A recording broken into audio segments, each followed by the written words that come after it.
दोस्तों नमस्कार, स्वागत है आप सभी का आपके अपने प्यारे परिवार लर्निंग डे पर। और दोस्तों मैं हूं आपके साथ आपका अपना दोस्त सौरभ ओझा। दोस्तों आज की इस वीडियो में फिजिक्स का आपका एग्जाम हो गया है। फिजिक्स के बाद हम आपको केमिस्ट्री के कुछ इंपॉर्टेंट क्वेश्चन देने वाले हैं और पूरे यकीन के साथ देने वाले हैं कि जैसे फिजिक्स में लर्निंग डे की मास्टर क्लास और अल्फा क्लास से 100% क्वेश्चन मैच हुए हैं, बिल्कुल वैसे ही केमिस्ट्री में भी सारे के सारे क्वेश्चन आपके मैच होने के 100% चांसेस हैं। ये पेपर मैंने ले रखा है और पेपर मैंने लगा रखा है। हो सकता है कि ये पेपर में जो क्वेश्चन लिखे हुए हैं वो क्लियर आपको ना विजिबल हो, क्योंकि जिस लड़के ने मेरे को फोटो खींच के भेजा है हो सकता है कि वो प्रॉपर फोटो नहीं ले पाया है।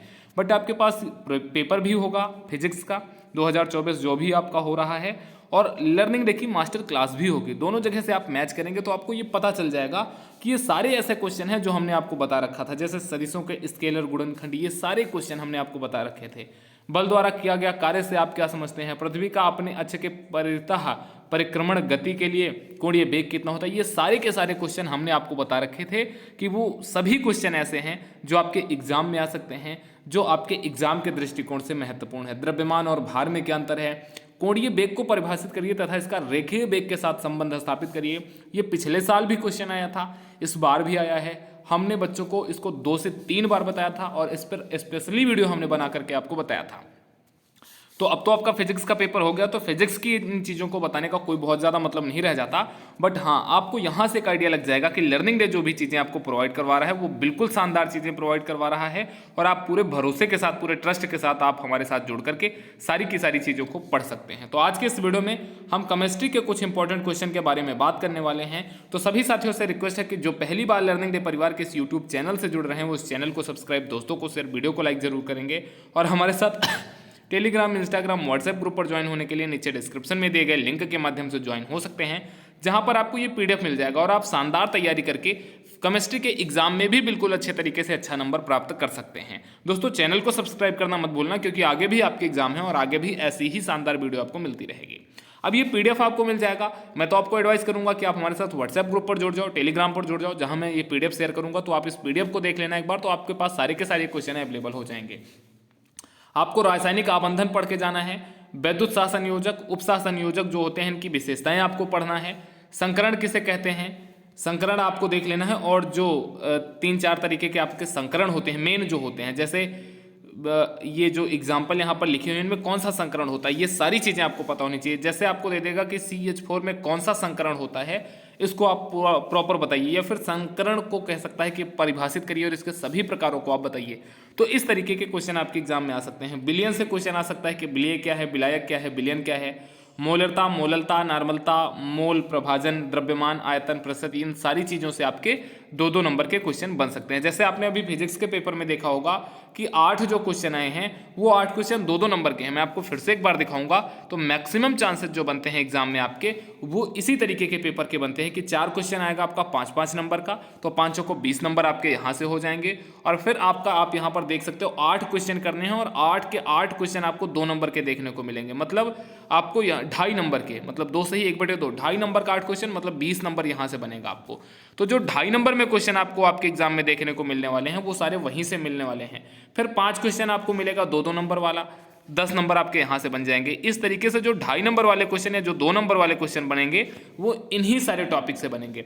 फिर जो आपका जल एक बहुत इंपॉर्टेंट टॉपिक है, उस जल में आपसे एग्जाम्पल, इस क्वेश्चन को आप देख लेना, इन दोनों में से कोई ना कोई एक क्वेश्चन जरूर आपके एग्जाम में चाहे 5 नंबर में, 2.5 नंबर में या 2 नंबर में टकराने वाला है। मृदु जल व कठोर जल में आपको अंतर कह सकता है, या मृदु जल कठोर जल को परिभाषित करने को कह सकता है। जल की कठोरता किसे कहते हैं, इस पर आधारित आपको न्यूमेरिकल देखने को मिल सकता है। जल की जो 2 प्रकार की कठोरता होती है, एक अस्थायी कठोरता, एक अस्थायी कठोरता, इनको हम दूर कैसे करते हैं, या फिर जल की अस्थायी कठोरता क्या होती है, जल की अस्थायी कठोरता क्या होती है, इनके जो ये कुछ मेन मेथड हैं जो यहाँ पर लिखे हुए हैं आपको, सोडा चूना विधि, जियोलाइट विधि, कैल्गन विधि, आयन विनिमय विधि, और फिर आपका अस्थायी कठोरता को उबाल कर क्लार्क विधि के द्वारा और रासायनिक विधि के द्वारा। जो इसमें आपको कुछ मेथड बताए गए हैं अस्थायी और अस्थायी कठोरता में, इनको आपको कॉपी में अपने नोट डाउन कर लेना है और अभी इन सारे प्रश्नों को आपको तैयार कर लेना है। फिर रदरफोर्ड का परमाणु मॉडल, और खास करके इनमें आपको कमियां बतानी है, क्योंकि बहुत बार ये रिपीट हुआ है कि रदरफोर्ड के परमाणु मॉडल की कमियां बताइए। बिल्कुल उसी तरीके से बोर के परमाणु मॉडल की सफलता और इनकी कमियां, दोनों चीज़ें आपके एग्जाम में बहुत बार रिपीट हुई हैं। फिर ये 4 से 5 टॉपिक ऐसे हैं जो आपके एग्जाम में 2.5 नंबर या फिर 2 नंबर में पूछेगा। जो आपके 2.5 नंबर या फिर 2 नंबर में क्वेश्चन बनेंगे वो यहाँ से बनेंगे कि दी ब्रोगली का रूल लिखिए, हाइजेनबर्ग का अनिश्चितता का सिद्धांत, पाउली का अपवर्जन का नियम, हुंड का अधिकतम बहुलकता का नियम या फिर आपबाउ का नियम। जो ये 5 रूल आपको यहाँ पर दिख रहे हैं अभी क्वेश्चन नंबर 3 पर, इनमें से कम 3 क्वेश्चन आपको आपके एग्जाम में देखने को 110% मिलने वाला है। और ये सारे ऐसे टॉपिक हैं कि आप एक बार देख लोगे सॉरी दोस्तों, अगर आप इनको एक बार देख लोगे तो बिल्कुल भी आपसे ये मिस नहीं होने वाले हैं। समस्थानिक किसे कहते हैं, समभारिक किसे कहते हैं और सम न्यूट्रॉनिक किसे कहते हैं, सम इलेक्ट्रॉनिक किसे कहते हैं, ये क्वेश्चन आपके यहाँ 2 नंबर में आ सकता है या फिर 1 नंबर में ऑब्जेक्टिव टाइप में इनमें पूछ सकता है एग्जाम्पल दे करके। क्वांटम संख्याएं किसे कहते हैं, एन एल एम एन, जो 4 प्रकार की क्वांटम संख्याएं होती हैं, इनमें से किसी भी एक क्वांटम संख्या, चाहे मुख्य क्वांटम संख्या, दिगंशी, चुंबकीय, चक्रण, इनमें से किसी भी एक को कह सकता है कि आप इसको समझाइए कि क्वांटम संख्या क्या है और दिगंशी क्वांटम संख्या को प्रॉपर तरीके से बताइए। या फिर आपको कह सकता है कि जो सीआर है, सीआर का आप इलेक्ट्रॉनिक विन्यास करिए। तो इलेक्ट्रॉनिक विन्यास जब भी आप करने जाओगे वहां पर आपको क्वांटम नंबर की जरूरत जरूर पड़ने वाली है और वहां पर आपको क्वांटम नंबर के बेसिस पर ही बहुत सारी चीजें देखने को मिलने वाली हैं। अब जो जल वाला टॉपिक था उसका अगला जो कॉन्सेप्ट आ जाता है वो हो जाता है ईडीटीए विधि से जल की कठोरता को कैसे दूर करते हैं। नगर पालिका अपशिष्ट जल उपचार, ये मोस्ट इंपॉर्टेंट क्वेश्चन हो सकता है क्योंकि ये वाटर पॉल्यूशन से जुड़ा हुआ क्वेश्चन है। बीओडी सीओडी शायद इस बार सिलेबस में नहीं है, बट आप एक बार देख सकते हो क्योंकि एग्जामिनर के मोड के ऊपर डिपेंड है। जल से ही रिलेटेड ये टॉपिक है तो एग्जामिनर इनको ऐड कर सकता है। जो टीडीएस होता है और पीएच कैलकुलेशन कैसे करते हैं, कठोर जल की हानियां क्या क्या होती हैं और जो मृदु जल होते हैं उनमें क्या क्या लाभ आपके होते हैं। नगर नियम जल शोधन कैसे करता है ये आपको पता होना चाहिए, जमाव के द्वारा, संकलन के द्वारा, छानन के द्वारा और विसंकरण के द्वारा। ये बेसिक चीज़ें हैं, सिर्फ आपको एक बार थ्योरी के रूप में अगर आप इनको पढ़ लोगे तो बहुत अच्छे तरीके से आप इन सारी चीज़ों को लिख सकते हो। फिर आपका आ जाता है इंजीनियरिंग मटेरियल के जो क्वेश्चन हैं कि पोर्टलैंड सीमेंट और कठोरीकरण क्या है। जैसे क्वेश्चन दे देगा कि पोर्टलैंड सीमेंट को आप समझाइए, यहाँ से जो क्वेश्चन आएगा वो 5 नंबर में आएगा। ये इन दोनों में से अगर कोई ना कोई क्वेश्चन देखने को आपको मिलेगा। धातुकर्म के सामान्य सिद्धांत आपको लिखने हैं और इसके सभी चरण आपको लिखने हैं। हेमेटाइट से लौह का निष्कर्षण आपको लिखना है, ये क्वेश्चन आपके यहाँ अगर आएगा तो 5 नंबर से आएगा। बॉक्साइट से एल्युमिनियम का निष्कर्षण 5 नंबर में आएगा। मतलब जो क्वेश्चन नंबर 3 पर आपको दिख रहा है, चाहे हेमेटाइट से लौह का या बॉक्साइट से एल्युमिनियम का, ये 5 नंबर में आने वाले क्वेश्चन है और बहुत बार रिपीटेड क्वेश्चन है। फिर आपका आ जाता है मिश्र धातु किसे कहते हैं, उनकी परिभाषा आपको बतानी है और उनके प्रकार आपको बताने हैं। ताप सुघट्य और ताप दृढ़ बहुलक के बीच में आपको अंतर बताना है।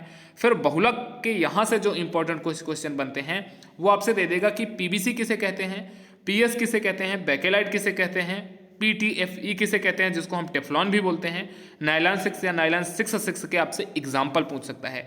तो आपको इनके एग्जाम्पल पता होने चाहिए, इनका जो बनने का मेथड होता है वो आपको पता होना चाहिए, बहुलक और उनके सामान्य रूप के। अच्छा, एक चीज़ और मैं बताना चाहूँगा कि किसी मैराथन की तरफ मत जाना, नहीं तो पता चले कि आप 6 घंटे 7 घंटे की कोई एक मैराथन लगा करके बैठ रहे हो। आपके पास जो टाइम है उसमें आप सारी की सारी चीज़ों को रिवाइज करो। जो चीज़ें अभी तक आपने पढ़ी हैं उनको फिर से रिवाइज करो, जो चीज़ें नहीं पढ़ी हैं उनको आप मत उठाओ। अच्छा, अगर इसमें क्वेश्चन वो मिल जा रहा है तो आप एक बार देख सकते हो। डिग्री बहुलकीकरण की डीपी आपको लिखनी है और सीसा और अपमर्जक पदार्थ आपको लिखना है। बहुलकीकरण के अभिलक्षण आपको लिखने हैं और जो सबसे ज़्यादा क्वेश्चन आपके एग्जाम में बनता है वो ईंधक और स्नेहक से क्वेश्चन आपका बनता है, फ्यूल और लुब्रिकेशन से। यहाँ पर लुब्रिकेशन के टाइप आपको पता होने चाहिए, फ्यूल के टाइप आपको पता होने चाहिए। अगर ये दोनों चीज़ें पता है तो बहुत सारे काम आपके आसान हो जाएंगे। जो लुब्रिकेशन होता है उसका वर्क क्या होता है ये पता चल गया तो समझ लीजिए कि आधा चैप्टर आपका क्लियर हो गया। ईंधन का जो कैलोरी जनन होता है उसका मान क्या होता है, यहाँ से क्वेश्चन आपसे पूछ सकता है। ईंधन की परिभाषा, ईंधन का प्रकार, वर्गीकरण, गुण विशेषताएं, अच्छे ईंधन के क्या गुण होते हैं, ये क्वेश्चन पूछ सकता है आपके एग्जाम में कि अच्छे ईंधन क्या होते हैं, उनके क्या क्या आपके विशेषताएं होती हैं। कोयले का घटक विश्लेषण आपसे पूछ सकता है जिसमें आपका कमी आ जाए, वाष्पशील द्रव, राख, ये सारी चीज़ें। निम्न को परिभाषित करना, ऑक्टेन संख्या, सीटेन संख्या मोस्ट इंपॉर्टेंट है। आपने क्लास में भी अपने टीचर के द्वारा सुना होगा कि ऑक्टेन सीटेन पूछता है। फिर भंजक पदार्थ किसे कहते हैं, एलपीजी, सीएनजी, जल गैस, कोयला गैस, प्रोड्यूसर गैस और बायोगैस, ये बनते कैसे हैं, इनके लाभ क्या हैं और इनमें क्या क्या मटेरियल मिला हुआ होता है, ये चीज़ें आपको ध्यान रखनी है। जैसे मैं इसकी अगर शॉर्ट ट्रिक आपको बताऊं तो एलपीजी हम कहाँ यूज करते हैं, घर में यूज करते हैं। जब एलपीजी जो घर का सिलेंडर होता है वो खत्म होता है तो क्या होता है, पापा की बीपी बढ़ती है कि भरवाना पड़ेगा, बीपी मतलब ब्यूटेन और प्रोपेन। फिर आ जाता है सीएनजी। सीएनजी हम कहाँ यूज करते हैं, गाड़ी में यूज करते हैं। अगर हमें गाड़ी से चलना है तो हम क्या यूज करेंगे, मैप का यूज करेंगे, मतलब मेथेन, एथेन, प्रोपेन। ये दो चीजें आपको याद करनी है कि एलपीजी भरवाने में पापा का बीपी बढ़ता है, मतलब ब्यूटेन, प्रोपेन। सीएनजी से जब हम चलेंगे गाड़ी में तो हमें मैप का यूज करना पड़ेगा, मेथेन, एथेन, प्रोपेन। ठीक है, तो ऐसे जो जल गैस है, कोयला गैस है, इनमें कौन कौन से मटेरियल मिले होते हैं ये आपको पता होने चाहिए। फिर स्नेहक की परिभाषा, स्नेहक का कार्य और आवश्यकता, अच्छे स्नेहक की विशेषता और स्नेहक का वर्गीकरण मैंने ऑलरेडी आपको बता दिया है कि आपको पता होनी चाहिए। स्नेहक का कार्य क्या होता है, जो मुख्य स्नेहक होते हैं वो किस लिए यूज किए जाते हैं, स्नेहक की कौन सी परत ज़्यादा सही रहती है, और स्नेहक के रूप में चरम दाब क्या होता है ये आपको पता होनी चाहिए। फिर श्यानता किसे कहते हैं, श्यानता सूचकांक किसे कहते हैं, मेघ बिंदु जिसको हम प्रज्वलन फायरिंग पॉइंट किसे कहते हैं, वाष्पशीलता या अम्लता किसे कहते हैं ये पता होना चाहिए। वैद्युत रसायन से फिर आपके कुछ क्वेश्चन बनते हैं। फैराडे के विद्युत अपघटन के नियम आपको पता होने चाहिए। संचारण मोस्ट इंपॉर्टेंट क्वेश्चन है, बिल्कुल भी इसको छोड़ के मत जाना, अच्छे से पढ़ के जाना कि संचारण क्या होता है, किसे कहते हैं, इनको प्रभावित करने वाले क्या कारक हैं, संचारण को रोका कैसे जा सकता है, हाइड्रोजन का विमोचन और ऑक्सीजन का अवशोषण कैसे होता है। ठीक है, तो संचारण का पूरा टॉपिक आपको पढ़ लेना है। फिर आंतरिक और बाहरी संचारण की रोकथाम कैसे आप कर सकते हो, इलेक्ट्रॉनिक सिद्धांत जिनमें ऑक्सीकरण, अपचयन और रेडॉक्स आता है आपका, ये तीनों चीज़ें आपको पता होनी चाहिए। और फिर आपको इलेक्ट्रोलाइट किसे कहते हैं और नॉन इलेक्ट्रोलाइट क्या होता है, प्राथमिक सेल, द्वितीयक सेल, फ्यूल सेल और सेल की संरचना, अभिक्रिया और लाभ क्या होते हैं, ये सारी चीज़ें आपको पता होनी चाहिए। तो हमने दोस्तों आज के इस वीडियो में कुछ ऐसे ही टॉपिक आपको बताए जो आपके एग्जाम के दृष्टिकोण से इंपॉर्टेंट हैं। मैं आपसे रिक्वेस्ट यही करूंगा कि जितने भी टॉपिक हमने बताए ये सारे के सारे टॉपिक आप बहुत अच्छे से पढ़ लो, कंप्लीट कर लो। एग्जाम के पहले इन सारे टॉपिक को आप देख करके जरूर जाओ।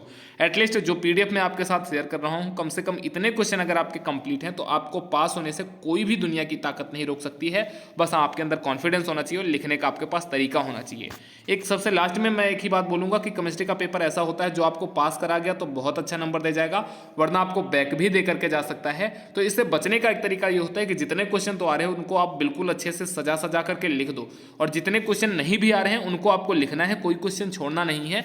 ये गलती भूल करके भी मत करना। जो क्वेश्चन नहीं भी आ रहे हैं उससे रिलेटेड चीजें आप लिख सकते हो उसमें, जैसे संचारण को कैसे रोका जा सकता है। मान लो आपको नहीं आ रहा तो आप संचारण की परिभाषा लिख दीजिए, संचारण कैसे होता है ये आप लिख सकते हैं। तो इन सारी चीज़ों को लिखने से स्टेप मार्किंग के 1 से 2 नंबर आपको मिल सकते हैं। तो जो आपका स्कोर मान लीजिए जितना आपने सही लिखा है उतने पे ही रुकने वाला था, तो उनमें कुछ ना कुछ ऐड जरूर हो जाता है। ठीक है, तो दोस्तों आज की वीडियो कैसी लगी कमेंट सेक्शन में जरूर बताएं, और एग्जाम देने के बाद इस वीडियो के नीचे कमेंट सेक्शन में हमें कमेंट करके जरूर बताना कि कितनी हेल्प आपकी ये वीडियो कर पाया। नमस्कार, टेक केयर, थैंक यू, जय हिंद। पीडीएफ आपको मिल जाएगा टेलीग्राम, इंस्टाग्राम, व्हाट्सएप, हर एक जगह। जय हिंद।